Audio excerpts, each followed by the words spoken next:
Tidjane Thiam, bonjour. Bonjour, Darius Rochemin, bonjour. Merci de nous recevoir. Merci d'être invité du 19h30. On voit bien qu'une page se tourne dans la banque suisse. Plus de banques traditionnelles de gestion de fortune, un peu moins de banques d'investissement, de spéculation.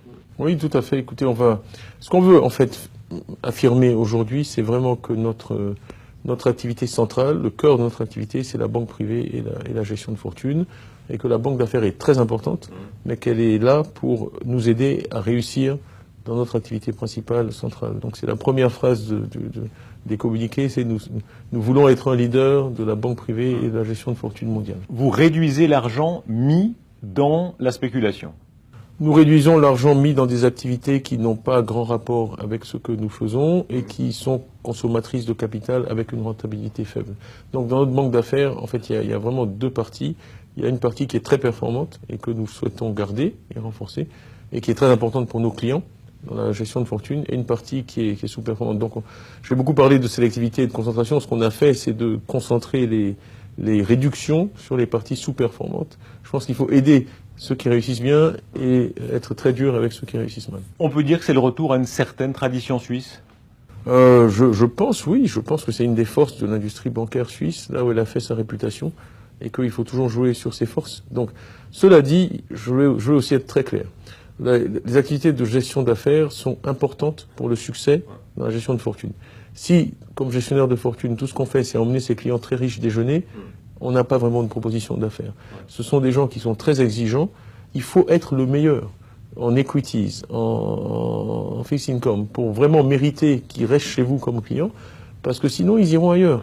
Donc je pense que les banques qui ont totalement sacrifié leur capacité de banque d'affaires, à 5 ans, 10 ans, auront des problèmes, parce que les meilleures banques d'affaires viendront et leur prendront leurs clients. Parce que le client doit aller là où il a la meilleure valeur. Donc c'est aussi très important d'être leader et d'être excellent dans nos activités de banque d'affaires. Une banque plus raisonnable, peut-être moins aventurière, etc. C'est aussi moins de perspectives d'argent facile. Il y a un plan d'économie qui est important quand même, 3,5 milliards sur 3 ans, c'est beaucoup d'argent. Oui, mais il n'a pas été mandaté par moi, si vous voulez. C'est vraiment le résultat de travail de centaines de personnes que j'ai vu travailler dans des groupes d'arrache-pied, parce qu'ils comprennent que dans le monde d'aujourd'hui, pour être face à des entreprises qui travaillent toutes très dur, qui sont compétentes, pour gagner, il faut être efficace.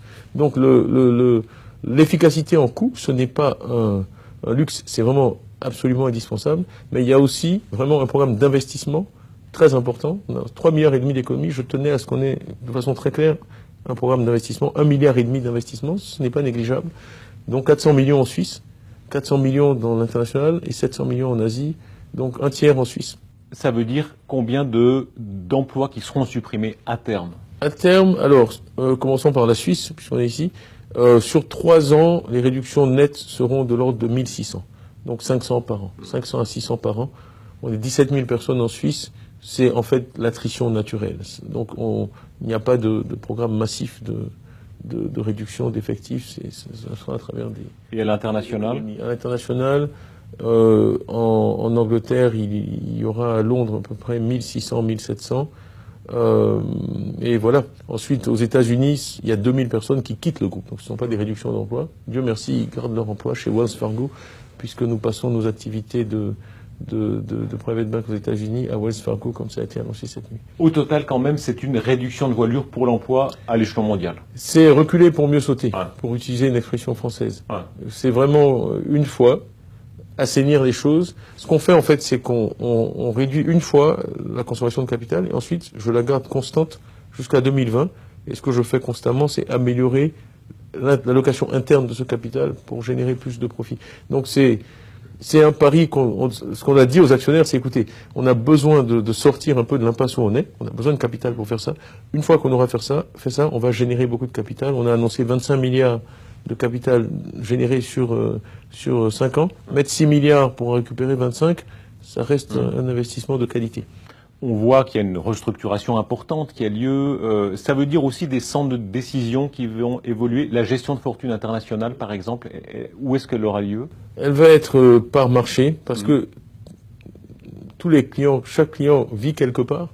Et donc la raison pour laquelle nous aimons l'organisation géographique, c'est qu'elle focalise les équipes sur le client, sur son marché. Quand je vais en Asie, j'ai une conversation avec notre CEO, qu'on va voir des clients, ce qu'on fait beaucoup, on a une conversation très asiatique. Donc ce contenu local, en Suisse aussi, je vais à Lausanne déjeuner avec des clients, il est très important. Le contenu, l'identité locale. Et la géographie permet de faire ça. Il y a une forme de délocalisation inéluctable à terme? Oui, le monde devient multipolaire, c'est l'évolution du monde, il y a de plus en plus de fortunes à travers le monde qu'il faut gérer, et il faut construire une relation avec ces personnes fortunées sur le plan local, parce qu'ils appellent, quand ils appellent, ils disent je veux voir le patron de Crédit Suisse cet après-midi, s'il est à Zurich et qu'ils sont à Manille, c'est un peu compliqué. Donc c'est important d'avoir la proximité géographique. Est-ce qu'on comprend bien si on dit il y a un Crédit Suisse très suisse en Suisse, mais beaucoup de centres internationaux aussi qui vont se développer? Je dirais que le Crédit Suisse en Suisse est focalisé sur la Suisse, mais la Suisse c'est une économie très internationale. Donc quand on sert des PME suisses en Suisse, on est obligé aussi de comprendre la Thaïlande, et c'est là qu'on est très fort, parce qu'on peut vraiment mobiliser nos capacités mondiales pour le service de nos clients suisses, qui sont souvent aussi très internationaux, qu'ils soient fortunés, privés ou entreprises. Vous voulez lever 6 milliards de capitaux supplémentaires. Une partie l'est déjà, c'est ça? 1,3 milliard. Donc nous avons fait ce qu'on appelle une non-preemptive tranche. Donc la semaine dernière, nous sommes allés voir des investisseurs qui ont signé des accords de confidentialité. Nous leur avons proposé ce plan. C'était un bon test du plan. Et franchement, ils ont été enthousiastes. Donc ils ont pris 1,3 milliard déjà, ce qui permet de réduire l'émission nette à 4,7 milliards sur le marché. Certains investisseurs sont connus pour être déjà importants chez vous. Le Qatar, ils vont prendre encore plus? On ne peut malheureusement pas révéler qui sont les investisseurs qui apportent 1,3 milliard, mais nous sommes confiants. Ce que je veux dire, les 1,3 milliard, ils sont déjà engagés à aussi participer à la rights issue. Sur ces actions-là, bon, il y aura aussi une augmentation de 10%. Donc ils vont investir 1,3 milliard plus 10%. Et nos actionnaires principaux ont tous l'intention d'exercer leurs droits, donc c'est-à-dire d'accroître leur participation. Votre crédit personnel, historiquement, est très lié à l'Asie. Vous avez réussi beaucoup d'affaires là-bas. L'Asie, maintenant, c'est là où il y a beaucoup d'argent. Il y a beaucoup d'argent en Asie. On va montrer une analyse cet après-midi. On pense que les très riches en Asie ont 5 300 milliards de dollars d'actifs. Et cette somme est en augmentation de 14% par an. Il y a beaucoup d'argent en Asie, mais aussi dans d'autres parties du monde. Donc vraiment, on a une approche équilibrée. On met l'accent sur l'Asie, mais aussi sur la Suisse dans cette stratégie, aussi sur les États-Unis, aussi sur d'autres parties. Crédit Suisse, c'est déjà mondialisé. Ça peut être encore plus mondialisé. Vous incarnez vous-même la mondialisation, par vos origines partout. On peut encore mondialiser en plus? Oui, il y a beaucoup à faire, parce qu'en fait, ce qu'il y a, c'est qu'on est implanté dans des zones qui croissent très vite. Si vous regardez la croissance mondiale et la croissance de la richesse, 60% de cette croissance se fait en dehors de la sphère qu'on connaît, occidentale, traditionnelle. Donc, quand on ne participe pas à cette croissance, on se condamne à être de moins en moins important. On sera marginalisé. Annoncer des suppressions d'emplois, ça reste difficile? Ça reste difficile. C'est quelque chose que, comme dirigeant d'entreprise, on ne fait jamais de gaieté de cœur ou à la légère. Je préférerais ne pas avoir à le faire. On a conçu ce programme en essayant de minimiser les réductions d'emplois. Et je pense que si on compare en tout cas aux attentes du marché, on est arrivé à trouver une combinaison qui nous permet de générer des économies significatives sans réduction d'emploi excessive. Chaque réduction d'emploi est une réduction de trop, mais c'est malheureusement la compétition mondiale. Vous avez dit qu'il ne faut pas jeter le bébé avec l'eau du bain, la banque d'affaires, la banque d'investissement continuera, elle est utile, mais est-ce qu'on peut dire que c'est la fin d'un certain argent facile? C'est des expressions très, très lourdes de jugement, tout ça. Écoutez, moi, je crois que les gens, en tout cas, Crédit Suisse, et moi, je suis, enthousiaste sur cette banque. Je suis vraiment impressionné par les équipes que j'y ai trouvées. La quantité de travail, quand vous m'avez interrogé plus tôt, j'ai toujours dit avant la fin de l'année. Le fait que nous puissions, le 21 octobre, nous annoncer un plan qui a été entièrement, unanimement approuvé par le board, mettre en place une nouvelle organisation, mettre en place de nouvelles équipes, avoir des chiffres, lever 1,3 milliard, déjà, plus de 4,7 milliards, on m'aurait dit ça en juillet, j'aurais été sceptique. Et c'est pas mon mérite, c'est le mérite des équipes du Crédit Suisse et leur qualité. Vous êtes acteur et observateur privilégié de l'économie suisse. Vous savez qu'il y a deux camps toujours. Il y a les très prudents qui disent Francfort, etc. Ça ira moins bien. Et puis les optimistes, votre amie Christine Lagarde qui parlait chez nous il y a quelques temps, qui dit tout à fait. Et il y a une exception suisse malgré tout. Alors, qu'est-ce que... Moi, je suis dans les optimistes. Mais je crois beaucoup, si vous suivez mes déclarations, dans la mesure, et vraiment Et Dieu merci, on a besoin des deux. On a besoin, pour qu'un pays soit sain, s'il n'y a que des pessimistes, ça marche pas, et s'il n'y a que des optimistes, ça marche pas non plus. Donc, tout en étant optimiste, je reconnais la valeur salutaire des pessimistes, parce que la vérité est toujours un peu entre les deux.